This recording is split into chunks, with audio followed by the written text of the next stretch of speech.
Oh, hi, I didn't see you there. It's Aston with MotoTune, a mobile repair service for scooters and Japanese motorcycles on Colorado's Front Range. Today I'm talking about something a little bit different. Today we're going to talk about a press release that was issued by an Alex Asante, a lawyer out of California. That press release was picked up by Road Racing World, a publication, one of the only publications that covers road racing in any meaningful way. It's one of my favorite magazines. I've subscribed to it since I was a kid. I think I still have a subscription. If not, I need to get another one. Anyway, they do a lot for the road racing community, so I wanted to go over this press release um, and kind of give my opinion on a few different things. So, this is the opinion of an Alex Asante. He's a former motorcycle road racer. He's represented lots of people in the world of power sports over the years. Currently, he is representing Moto America racer Rocco Landers. Rocco Landers, if you haven't heard of him, if you race motorcycles, you've been living under a rock if you've never heard of this kid. He's trying to live the dream of being a professional racer. He's one of those that do it for the love of the sport in hopes of one day getting a break. He's kind, talented, and he's a young person who Alex is honored to help. In 2024, Rocco was riding a Supermoto bike at Adams Kart Track in Riverside, California, and was involved in an accident with another rider on course. It was a common track incident involving Rivian mechanical engineer Greg DACHNER. DACHNER's wife and father-in-law are both lawyers, and he decided to sue Rocco for the injuries he sustained in that incident, despite both riders signing a waiver, a liability release, before entering the track. So this is interesting because in my opinion, like if Mr. Greg Dockner had to actually go and hire a third party lawyer and pay for it, he would have a lot of trouble securing that counsel. Something tells me that counsel would say, hey, dude, you signed a waiver. Unless you have really deep pockets, this is going to cost you a ton of money and it's probably not going to work out. However, when counsel is really close to you, when they're friends or family, it's a lot easier to get them to sue someone on your behalf than it is to get a third party to do it for you. It's a lot less expensive too. So I think there's some nepotism going on here. It's bullshit. The whole situation is just total bullshit. I mean, you signed a waiver. That means that whatever happens is on you, even if it's not your fault. You need to appreciate the fact that a racetrack is an inherently dangerous place. Even if you're just walking through the paddock, it's dangerous.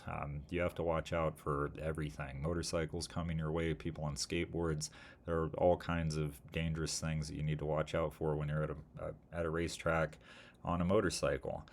Um, there's a whole bunch of considerations I make when I'm at the racetrack, like when am I going to go out? Who am I going to ride with? Who do I not want to be anywhere near because I know that they've crashed their bike 3 times in as many weeks?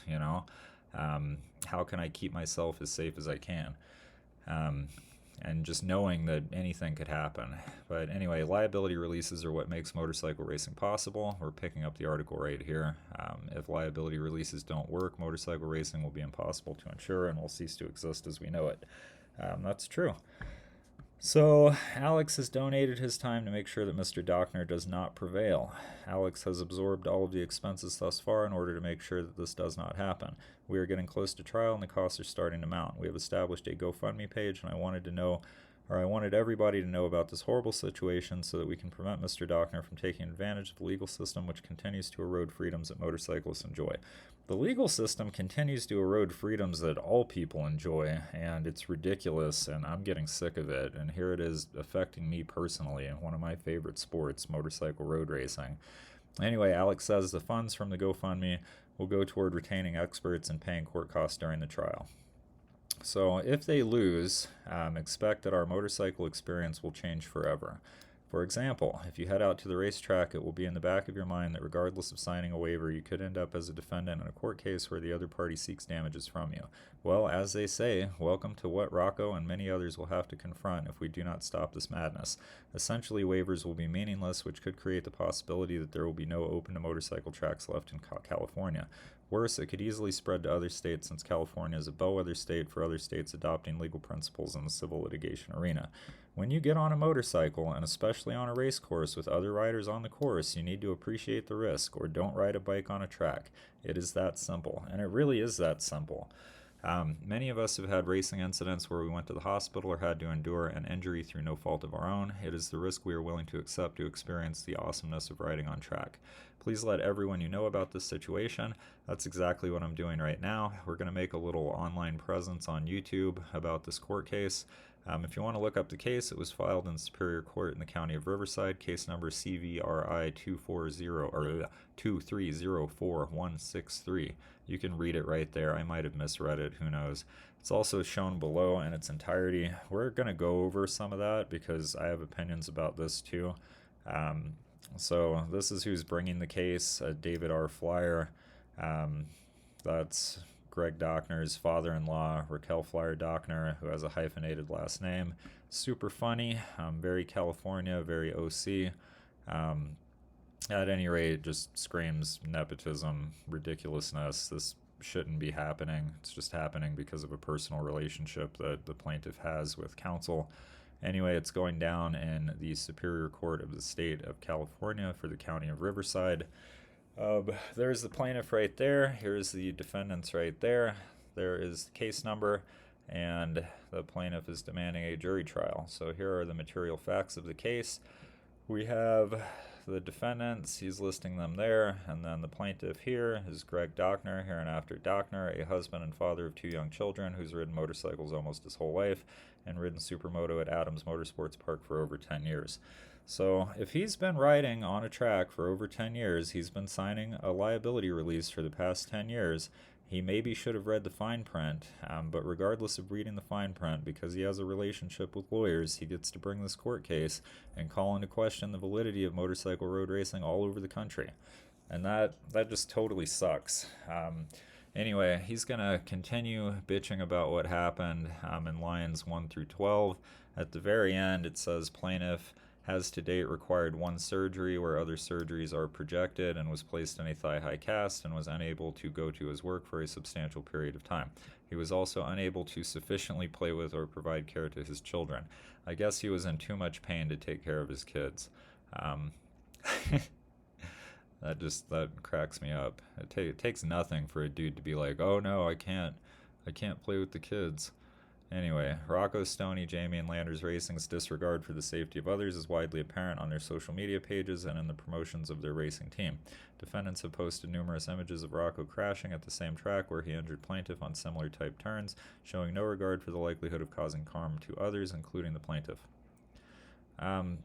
That's bullshit. I've actually spent a little bit of time around Rocco. I'm pretty sure I've been on track with him. I've never actually met him. I know that High Plains Raceway, the track staff there, had an issue with him a couple of years ago. It was a pretty minor issue where he didn't show up for the riders meeting and then expected to be able to ride anyway. And that's just kind of a hard line in the sand that Glenn Conser, the manager at High Plains, draws. He doesn't care who you are. If you don't show up for the riders meeting, you're not riding, period, end of story. Rocco didn't like that, but ultimately there was nothing he could do about it. And again, that was a situation that was many years ago. Who knows? So then they list the jurisdiction and venue, the factual history. The plaintiff, age 37 years, husband and father of 2 young children, is an automotive engineer with a highly demanding job. So what? Suck it up, buttercup. He has been riding motorcycles almost his entire life and lives a very active lifestyle with his family, enjoying exercising, running, and playing sports with his children. Because he has a family to provide for and is very experienced at riding, he mostly rides Supermoto practice sessions, which involve lower speeds by all participants. I mean, it depends, dude. I would argue that Supermoto bikes are ridden at pretty high speeds on the kart tracks that they mostly ride on. Anyway, number 2, reduce competitiveness and risk than in racing. All of that's true, but you still need to recognize that there's risk to doing track days. There's risk to riding mini bikes, man. I broke damn near all my ribs on my left side in a track incident at a go-kart track on a KX60. I was all by myself. Nobody hit me. That's the worst injury I've had to date. I also ride a 600 on big racetracks. So, I mean, anything can happen. Just because you think Supermoto is safer than, riding big bikes on big tracks, I mean, it's all pretty fucking dangerous if you ask me. So anyway, on January 14th, 2024, plaintiff was riding at Adams Motorsports Park, a place where he has ridden Supermoto for over 10 years, so he's been signing that waiver for over 10 years, but somehow he still doesn't understand what it means. I mean, this dude's luck just ran out, it sounds like. I mean, if you ride for long enough, you're gonna get hurt. I don't care how you ride, where you ride, how careful you are. Shit does happen. As usual, he was riding at a safe and controlled speed, supposedly. The plaintiff rode a first session without any incidents and rested and watched a second session. This is the part that cracks me up. So after watching Rocco crash his motorcycle twice within 10 minutes, the plaintiff, Greg DACHNER, then chose to throw a leg over his own motorcycle and ride a third session with Rocco. So I'll tell you, when I see somebody riding in an unsafe way on a racetrack and I'm there that day, I try to be on the track when they're not on the track. I will keep an eye on those people. If I notice them behind me, in front of me, if I don't want to pass them, if I don't want them passing me, I will pull into the hot pit and let them run ahead. It's just a track day. Nobody wins the track days. So I pull into hot pit a lot to avoid other riders and to make space for myself. That's something that we have at High Plains Raceway. It makes it a little bit safer on busy days where there's a lot of people there. If you feel like you're in an unsafe group, you can always pull in the hot pit and let that group pull out ahead of you. But it amazes me that this guy, Greg DACHNER, watched Rocco crash his bike twice and then said, oh yeah, I'm going to get out on track with that guy. And then after he got on track with that guy crashed into him, he got hurt, and then he wants to sue after he signed the fucking waiver. Like, all of this is just absolutely ridiculous. It says they rode about 5 laps before Rocco lost control from behind the plaintiff, overcorrected, and then ran off the track through the dirt and crashed directly into plaintiff's left leg.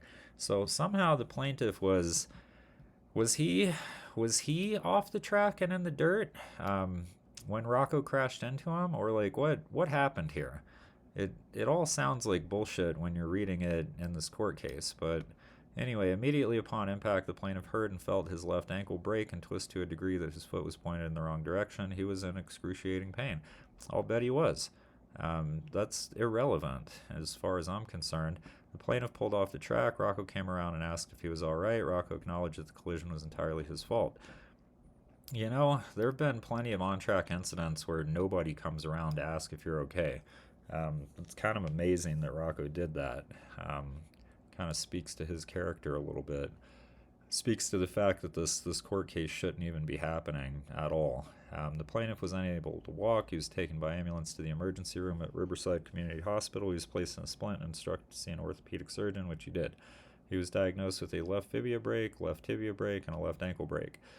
Plaintiff was placed in a thigh-high cast with orders for an MRI. The MRI results revealed that plaintiff had significant ligament and tendon damage throughout his leg and ankle. The fibula break resulted in complete rupture of his anteriosseous ligament, requiring surgery. So what? Boo-hoo. You signed a waiver, man. Like, that's going to be the main thing I talk about in this, is just the fact that the dude signed a waiver. The dude had every opportunity to inspect the track, see who was there, see how they were riding, and then chose to ride anyway after watching the defendant crash his bike twice. Like, if I watched the dude crash his bike twice, I'd be like, okay, I'm going to stagger sessions with him. When he goes out, I'm coming in. When he comes in, I'm going out. Or I will pull into hot pit, or I'll do whatever I can to put space between me and that other dangerous rider as best I can. That's something I do all the time. It's like my primary consideration when I'm riding at a track day. Anyway, now the plaintiff, he can walk now, but he experiences pain and swelling. He's probably going to have like lifelong pain. That's what happens when you break stuff. There's no way to make your leg perfect again after you break it. It's like putting Humpty Dumpty back together again. Anyway, the defendants owed a duty to manage, maintain, control, and operate a motorcycle on a racetrack. They breached their duty of care and failed to act in a manner that a reasonably careful person would have acted in defendants' situation. I mean, I'm not sure what else they should have done. Maybe gone home after he crashed it, but if the bike's not messed up, you don't have to go home. Anyway, sustained loss of past employment services, blah blah blah, demanding a jury trial. That's the end of that. So yeah, it's total bullshit what's going on with this. At the end of the day, the guy signed a waiver. Hopefully they'll be able to establish that in court. Hopefully motorcycle road racing will continue unabated the way that it has. I mean, there's so many headwinds against motorcycle road racing. I'm surprised it exists at all anymore these days. But anyway, that's just, hopefully that helps you understand what's going on. I'm done for now. Thanks a bunch for watching. Thanks a bunch for listening. I really appreciate it. Bye bye.